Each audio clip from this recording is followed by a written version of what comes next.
Japan एक ऐसा देश जिसे आने वाली दुनिया का उगता सूरज माना जाता है। इस बात में तो कोई दो राय नहीं कि टेक्नोलॉजी के मामले में जापान को कोई टक्कर नहीं दे सकता। पर इन सब के अलावा जापान को एक गायन शौचालय का भी देश कहा जाता है, या फिर एक ऐसा देश जहां की ट्रैफिक लाइट्स ब्लू कलर की होती हैं, और भी बहुत सारी चीजें जो इस देश को दुनिया से बिल्कुल अलग बनाती हैं। तो चलिए खुलकर जानते हैं इस देश के बारे में। Number 1, square watermelons.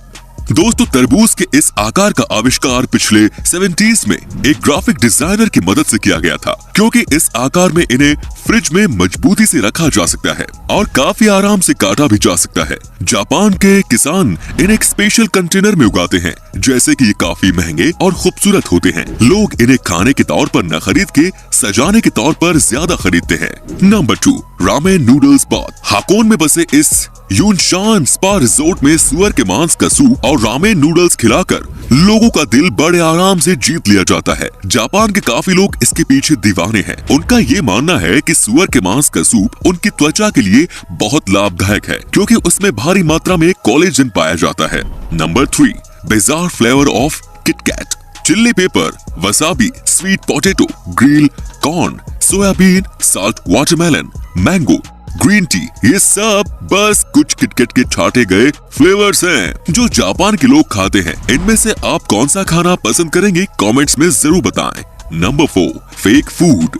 जापान के कुछ एक्सपर्ट्स प्लास्टिक और वैक्स की मदद से खाना बनाते हैं, और वो भी देखने में उतना ही लजीज लगता है जितना कि असली खाना लगता है। जापान के कितने ही रेस्टोरेंट्स इन प्लास्टिक के खानों को अपने रेस्टोरेंट्स की खिड़की के पास लगाकर भूखे इंसानों का ध्यान खींचने की कोशिश करते हैं। और आपको बता दूं कि इन प्लास्टिक के खानों को तैयार कराने में बहुत ज्यादा पैसे खर्च होते हैं। Number 5, rabbit island. 1940 की बात है, जब वैज्ञानिक ओकुनाशिमा आइलैंड पर कुछ चूहे लाए और उन पर टेस्ट करने का सोचा।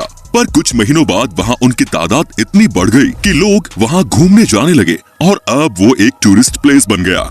Number 6, Purikura machines. किसी बूथ में फोटो लेना कोई नई बात तो नहीं, पर जापान ने अपने अनुभव से उसमें एक नया मोड़ दे दिया। उनके फोटो बूथ को पुरीकुरा नाम से जाना जाता है, जो आपको वही उसी वक्त उन फोटोज को एडिट करने की अनुमति भी देता है, और आप उससे अपने फोटो में स्टिकर्स ऐड कर सकते हैं, कुछ लिख सकते हैं, और इन सब के बाद बड़े आसानी से उन फोटोज को अपने सेल फोन में भेज सकते हैं। Number 7, people pushers. Metro station हो या ट्रेन स्टेशन, जापान में काम के घंटों में वहाँ आपकी सोच से भी ज्यादा भीड़ रहती है, और इसी सब के चलते स्टेशन स्टाफ और पार्ट टाइम मेंबर को ये ड्यूटी रोज निभानी होती है कि ट्रेन में जितने पैसेंजर्स हो सके उतने भर सके, जब तक कि दरवाजे बंद न हो सके। Number 8, umbrella parking lot. आम देशों में हम किसी बिल्डिंग में जाने से पहले अपनी कार या बाइक को पार्क करके अंदर चले जाते हैं, पर जापान में अगर आपको किसी बिल्डिंग में जाना हो तो कार्स और बाइक्स को पार्क करने के साथ साथ अम्ब्रेला भी पार्क करना पड़ता है, और आपका अम्ब्रेला वहाँ से कोई नहीं ले जा सकता।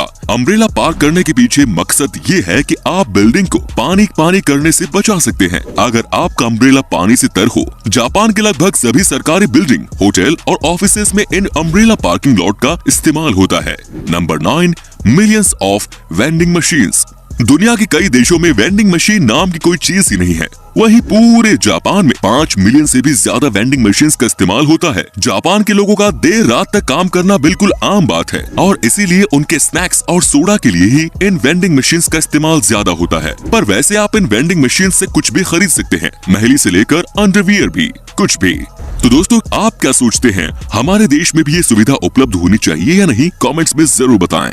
Number 10, train delays make headlines.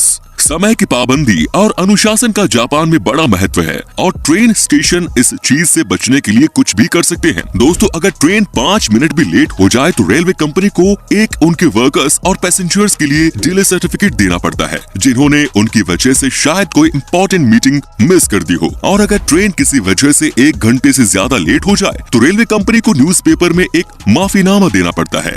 Number 11, silent karaoke. कोन के आकार का बना ये माइक्रोफोन एक अलग तरह का माइक्रोफोन है। इसे वहाँ के लोग अपने मुंह के ऊपर लगा के रखते हैं। इसकी मदद से वो अपनी भुनभुनाहट को दूसरों तक नहीं ले जाने देते। अक्सर जापान में इस गैजेट का इस्तेमाल ज्यादातर वो लोग करते हैं जो अपने अगल बगल के लोगों को परेशान नहीं करना चाहते, या फिर वो लोग जिन्हें पब्लिक प्लेस में खुद में गाना गाने में शर्म आती है। Number 12, polite slurping. वैसे तो दुनिया में कितने ही देशों में झुकने को अच्छा नहीं माना जाता, पर जापान में झुकने से ही किसी खाने की प्रशंसा मानी जाती है। अगर नूडल्स खाते वक्त आप झुके नहीं तो उस रेस्टोरेंट का शेफ ये समझेगा कि आपको उसका नूडल पसंद नहीं आया। Number 13, face napkins. ये तो आप जानते ही होंगे कि जब कभी भी हम बर्गर खाते हैं तो हमारे मुंह पे केचप लग ही जाता है, चाहे हम कितना ही आराम से क्यों न खाएं। पर वहाँ के एक रेस्टोरेंट के मालिक ने इसका इलाज ढूंढ लिया है। वो रेस्टोरेंट में आने वाले मेहमानों का चेहरा एक अलग तरह की नैपकिन से कवर कर देते हैं, जिससे कि उनके बर्गर खाने से उनका चेहरा गंदा नहीं होता। पर हाँ दोस्तों, देखने में थोड़ा अजीब जरूर लगता है। Number 14, water saving sticks. Japan में इन बेसिन्स को बिल्कुल टॉयलेट्स के बगल में लगाया जाता है, और ऐसा इसलिए क्योंकि टॉयलेट के तुरंत बाद पहले आप अपने हाथ धो लें और फिर वही पानी आप फ्लश के लिए इस्तेमाल कर सके। तो इसी तरीके से आप एक ही पानी से दो काम कर सकते हैं। नंबर 15, स्ट्रेंज मायो। दोस्तों, जापान में मेयो की कोई खास रेसिपी नहीं है। वहाँ पे लोग इसका इस्तेमाल सैंडविच, सलाद या मीट में नहीं करते, बल्कि वो इसका इस्तेमाल आइसक्रीम्स और पेन केक्स के ऊपर करते हैं। अजीब है पर सच है दोस्तों। Number 16, naps at work. Japan में अगर किसी इंसान को झपकी लेते हुए पाया गया तो उसको मेहनत से काम करने की निशानी माना जाता है, और इसीलिए वहाँ झपकी लेने को बिल्कुल गलत नहीं माना जाता। पर अगर हमारे देश में ऐसा कर दिया जाए तो उसे तो काम से निकाल देंगे, है कि नहीं दोस्तों। Number 17, world's shortest escalator. Kawasaki शहर के मोर्स डिपार्टमेंट स्टोर में आपको दुनिया का सबसे छोटा एस्केलेटर देखने को मिल जाएगा। इस एस्केलेटर में बस 5 सीढ़ियां हैं और सिर्फ 33 इंच लंबी। ये तो है जापान के लोग टेक्नोलॉजी का भरपूर इस्तेमाल करते हैं।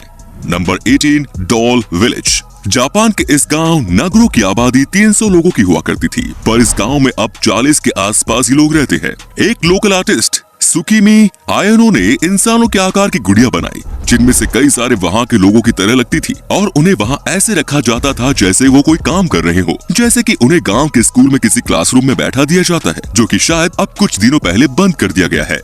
Number 19, number force. दोस्तों, जापान के कल्चर में ये बहुत आम है कि वहाँ के लोग 4 नंबर से बहुत बचते हैं, क्योंकि वो लोग इसे बहुत अशुभ समझते हैं, और इसीलिए जापान की बिल्डिंग्स 4 फ्लोर की नहीं होती, और वहाँ की दुकानों पर चम्मच के सेट भी नहीं बिकते। उन्हें 4 नंबर से इतनी नफरत है कि वो घर में 4 मेहमानों को भी नहीं आने देते। वो उसे कोई अशुभ काम की निशानी मानते हैं। Number 20, blue traffic light. Japan के सड़कों पर हरे कलर की लाइट की जगह नीले रंग की लाइट का इस्तेमाल होता है, और इसके पीछे का राज इनके नाम में ही छुपा है। इतिहास में ग्रीन और ब्लू को एक ही नाम ब्लू से जाना जाता था। जब जापान में पहली बार ट्रैफिक लाइट्स का इस्तेमाल किया गया था तो वो हरे कलर के ही लाइट्स का इस्तेमाल करते थे, पर जब उन्होंने सच जाना तो उन्होंने ग्रीन की जगह नीली लाइट्स का इस्तेमाल करने का इरादा बना लिया। Number 21, cleaning classes. जापान के सभी स्कूल में बच्चे अपनी क्लासरूम को खुद ही साफ करते थे, क्योंकि वो इस काम को अपनी पढ़ाई का एक हिस्सा समझते थे, और यहाँ तक कि वहाँ के टीचर्स भी इसमें उनकी मदद करते थे। क्लासरूम के साथ साथ बाथरूम भी साफ करने की जिम्मेदारी भी स्कूल के बच्चों को ही दी जाती थी, क्योंकि वहाँ के टीचर्स का मानना है कि ये काम उन्हें रिस्पॉन्सिबल सिटीजन बनने में उनकी मदद करेगा। Number 22, footpath train. सुडोई टूरिस्ट ट्रेन जापान की एक ऐसी ट्रेन है जिसमें ऐसा नजारा देखने को मिलता है जो आप सोच भी नहीं सकते। इस ट्रेन में फुटपाथ की सुविधा भी पाई जाती है। खुशबूदार सरों के पेड़ की मदद से बनाए गए, और इसमें हल्के गर्म पानी का इस्तेमाल किया जाता है, जो कि पैसेंजर्स को काफी आराम देता है।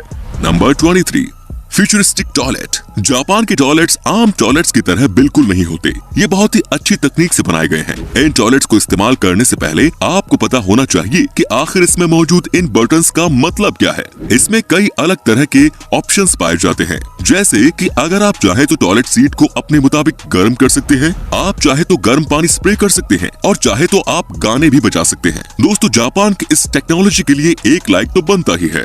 Number 24, crazy flavour ice cream. Japan के लोग खाने के अजीब जोड़े बनाते हैं और उसे बड़े चाव से खाते हैं। उसी में से एक है ये आइसक्रीम फ्लेवर। आइसक्रीम फ्लेवर के नाम पर जापान के लोग घोड़े का मांस, कैक्टस, चारकोल, लहसुन का इस्तेमाल करते हैं, और ये सब इनके लिए कोई हैरत की बात नहीं। Number 25, space saving parking lot. दोस्तों, जापान लोगों से भरा हुआ देश है। वहाँ के लोग पार्किंग लॉट्स के नाम पर जगह की बर्बादी बिल्कुल नहीं करते। जैसा कि आप स्क्रीन पर देख पा रहे होंगे किस तरह वहाँ के लोग मल्टी लेवल गैराज का इस्तेमाल करते हैं। Number 26, robot run hotel.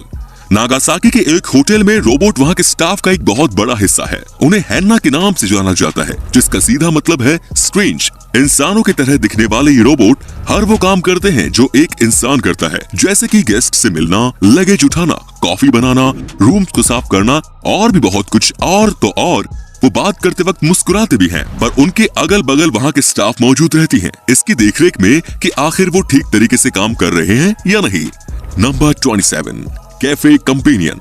किसी कैफे में अकेले बैठकर कॉफी या खाना खाना हो तो बहुत लोगों के लिए आम बात होगी, पर जापान में ऐसा कुछ नहीं है। यहाँ पे आपके सामने बड़े बड़े कार्टून्स बिल्कुल आपके सामने बैठे होंगे, जिससे कि आपको अकेलापन बिल्कुल महसूस नहीं होगा। तो दोस्तों आज के लिए बस इतना ही। अगर इस वीडियो से आपने कुछ नया सीखा तो वीडियो को लाइक करना बिल्कुल ना भूलें, और इसी तरह की वीडियोस का मजा उठाने के लिए चैनल को सब्सक्राइब करना बिल्कुल ना भूलें। धन्यवाद।